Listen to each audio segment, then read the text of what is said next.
30 October 2025। উত্তরবঙ্গের সমস্ত জেলায় অনেক জায়গায় হালকা থেকে মাঝারি বৃষ্টিপাত বা বজ্রপাতের সম্ভাবনা রয়েছে। মালদা, উত্তর ও দক্ষিণ দিনাজপুর, জলপাইগুড়ি, কালিম্পং এবং দার্জিলিং জেলার 1 বা 2টি জায়গায় ভারী বৃষ্টিপাত 0.711 সেমি হতে পারে। এছাড়াও উত্তরবঙ্গের সমস্ত জেলায় 1 বা 2টি জায়গায় ঝড়ো হাওয়া 30-40 কিলোমিটার প্রতি ঘন্টা এবং বজ্রপাত সহ ঝড়ো হাওয়া হওয়ার সম্ভাবনা রয়েছে। দক্ষিণবঙ্গের সমস্ত জেলার বেশিরভাগ জায়গায় হালকা থেকে মাঝারি বৃষ্টিপাত বা বজ্রপাতের সম্ভাবনা রয়েছে।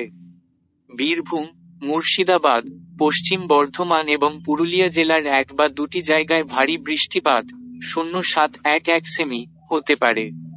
এছাড়াও দক্ষিণবঙ্গের সমস্ত জেলার 1 বা 2টি জায়গায় ঝড়ো হাওয়া 30-40 কিলোমিটার প্রতি ঘন্টা এবং বজ্রপাত সহ ঝড়ো হাওয়া হওয়ার সম্ভাবনা রয়েছে।